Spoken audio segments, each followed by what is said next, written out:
everything in between. He's the star, Richard Bazzi from Schultz Ford at schultzford.com. I am Bubba from 100.7 Star. And I don't know if there's anybody that knows more about stars, and we're not talking about the ones in the sky, than Don Keezer. Welcome, the Car Stars. Is this our first time, Richard, we've ever had a repeat guest? Oh, yeah, it might be. I think that Don Keezer, you are our first repeat guest. Yes. I am honored. Thank you so much for having me. Wow, this is amazing. You're one of the few people that has too much to say. No one's ever accused me of being quiet, that's for sure. No, and you're so wonderfully engaging. So before we get to any of the issues and conversations, tell me, you have a podcast, right? Let's talk about I do. It's called Screen Perspectives, co-hosted by Kevin Michael Smith, who runs the broadcast department at the University of Pittsburgh. It airs everywhere you can hear a podcast. The nice thing is they're about 20, 22 minutes long. There's no commercials because we didn't sell ad space. But it's really interviewing successful people in the film industry and having them talk about their pathway to success, because everybody's is different and there's no direct pathway to success in the film industry. Anyone can be successful in the film industry. It's not like being a lawyer where you go to college, law school, pass the bar, poof, you're a lawyer. It doesn't work that way. Everyone starts at the bottom, they work their way up, and different avenues for all. That's unbelievable. I mean, it really is. So I have a question for you.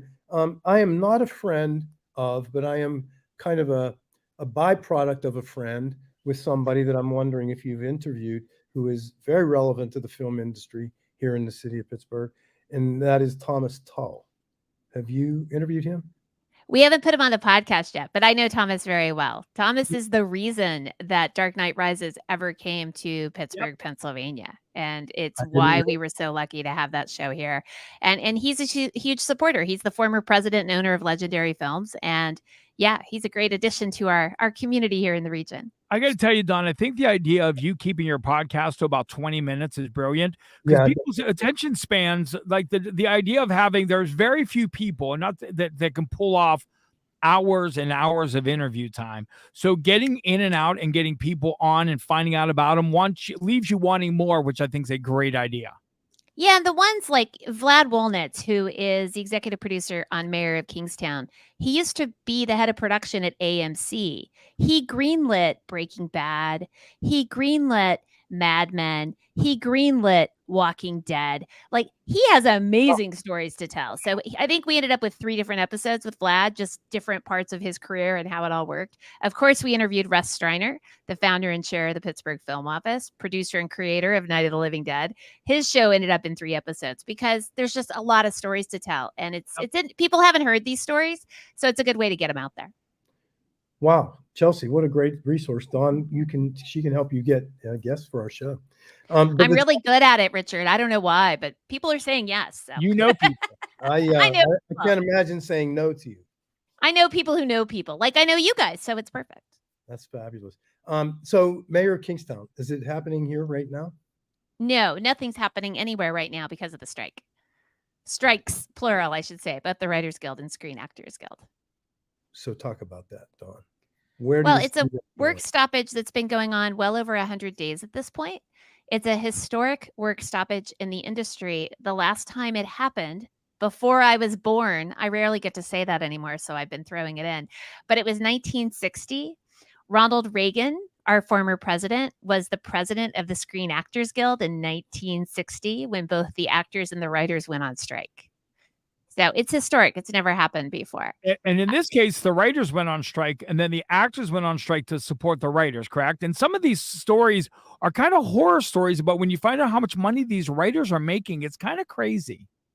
Well, but without the writers, you're not going to have that creative content. You're not going to have a story. So the actors wouldn't have work. But no, the actors went on strike to support their own union and support themselves. Oh, I didn't know that. So the guilds, their contracts all come up for renewal month after month after month, right? So the Writers Guild went first, then it was the directors, then it's the actors. And I believe it's every 3 years. So the writers went through their negotiation. The AMPTP, the Alliance of Motion Picture Television Producers, which is the major studios, they only can negotiate with one guild at a time. This is important. People don't realize this. So they met with the writers. The writers didn't agree to their what the deal was. So they left, went on strike. The directors came to the table. They agreed to the deal. They are happy. Off they go. Screen Actors Guild came to the table. They didn't agree to the deal. So they went on strike. So now no one's working. The unfortunate thing here in southwestern Pennsylvania is our union crews are out of work. Oh. I have some of them driving for Uber. Some are driving for DoorDash. They're looking for temporary employment. We're doing a huge garage sale, flea market, makers market the last weekend or third weekend of October. I'll get you that information. So they can, because a lot of them are artists, so they can sell some of their wares. But our unions aren't the ones on strike. That would be the IATSE and the Teamsters. So they don't have access to strike funds. But it's keeping the entire industry shut down nationwide. Wow. I bring up the nationwide part because it's helping foreign production because they can leave the country and go work, and they don't have to stay in America and work because of the work stoppage. So Dawn, what is the main issue? Obviously money, but is the main issue streaming? Streaming is the issue, and it's a little complicated. But 15 years ago, when the writers went on strike, we didn't know streaming like it is today. Netflix existed. They were still mailing videos to your house, right? On the DVDs. It was still happening. Yes. So 15 years ago, the writers were pressured to agree to a deal for streaming services. So if you consider the legacy studios, Universal, Warner Brothers, Disney, all of those, they were at a certain pay level. In order to support this growing technology, the writers were pressured to give them a better deal. So let's say, and I'm making numbers up, but if you're getting paid $100 an hour at Universal, they were only paid $80 an hour for streaming. So it was a lower deal across the board. All the unions, all the guilds took a lower deal 15 years ago. Well, here we are 15 years later. One could argue that Netflix, Amazon, Paramount Plus, all of them are making way more money than any of the legacy studios. And they want to bring them up even, right? So that everybody's now paying $100. And the streamers don't want to pay that. That's a basic way to look at it. There's a lot of issues about artificial intelligence and how the writers will be replaced, how actors can be replicated. There's a lot of things, and they're trying to plan for the future, and it's hard.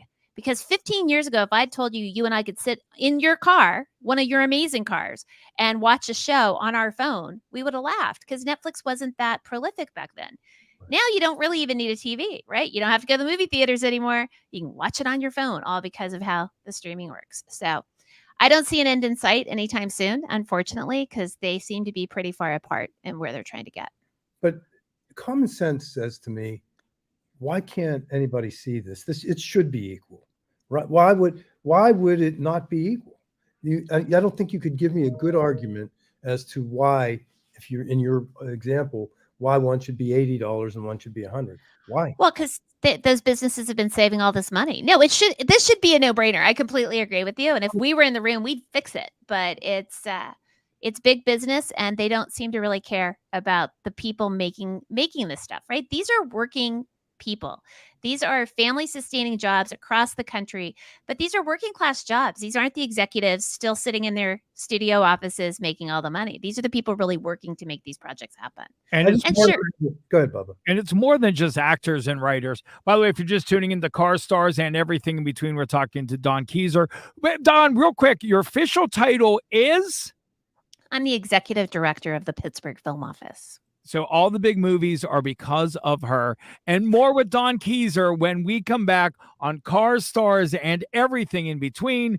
Richard Bazzi from Schultz Ford, Bubba from 100.7 Star on KDK 100.1 FM. Well, you certainly are so vivacious and have so much to talk about. We really could make 2 shows out of this. All right, or 3, I can be a weekly guest. Fabulous. You're fabulous. So what do you see? Well, I'll ask you that on the air. Yeah, let's start with that. Let's lead with that. It's all sad. Yeah, and then if you're going to ask I have a very brief follow up about how it affects the end user, because your lead will lead to mine. Okay.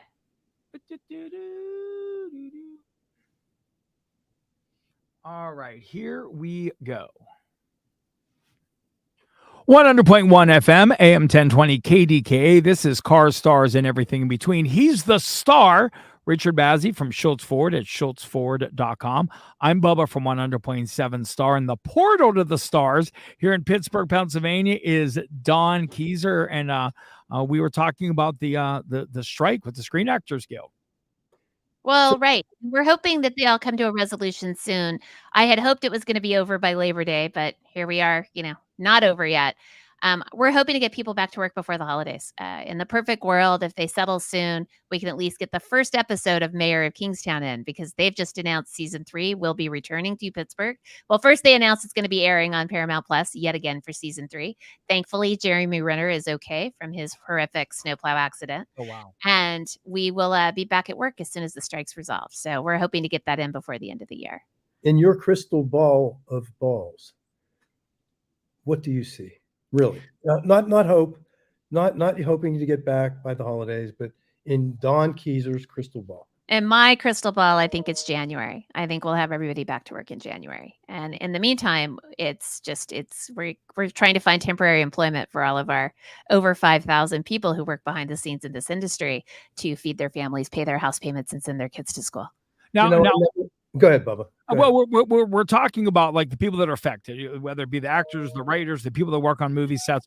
But what about the end user, the people that consume the product that is being made, right? Right now, you're not affected by it yet because there's movies still coming out. There's shows that are coming on. So what will be the gap, right? Because there's going to be some kind of gap where movies weren't being made for a length of time or new shows weren't being made for a length of time. What will be that catch-up period and how will they fill that time at, say, movie theaters when there's no new movies coming out? Well, there's a lot of content they stockpiled, but you're really already starting to see it on your television. At least I am, right? Like the shows you'd expect to see already starting. It's back to school, right? It's fall back to school. Where's the ABC lineup? For those people who watch The Tonight Show and all those late night talk shows, they're gone. They're not here. And I never thought of that. Yeah, you're not going to see it. But you could also argue streaming has so much content stockpiled up. I've been talking to people and they're like, I restarted watching The Sopranos. Yeah. I started watching Game of Thrones from the beginning. I went back and watched Breaking Bad because I don't remember what it was about. They're going back and revisiting, which wasn't an option 15 years ago, right? And I don't see any lapse of content.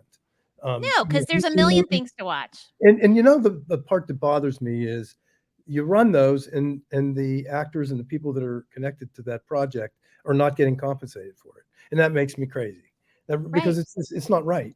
And what I don't understand is you say January, the pundits say maybe the holidays, but at some point it has to happen. So I don't understand hardlining it as a legacy studio or anybody else and saying, hey, we don't agree. We're just going to stay locked out. You guys can go away. I don't get that. Because you're a good businessman, Richard. You take care of your people. You take care of the people who work with you and come and buy things from you. You get it. Makes sense, Dawn. At some point, if I'm in a negotiating conference table and I'm sitting across from somebody, at some point we're going to be back here anyway. Why do we want to go? It's doing collateral damage to so many people. Just sit down and solve the problem. And they need to solve it now because coming to June of 24 is when both the IATSE, that's the behind the scenes crew workers, their contracts up for renewal, and the Teamsters, their contracts up for renewal, June and July. So we really have this short window to keep this all moving so the industry continues to thrive, as it had been in Pennsylvania, at least, for quite a while now. Yeah, it's really a tough combination of things that has to happen.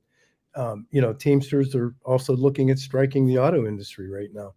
It's just at some point you have to sit down and solve the problem.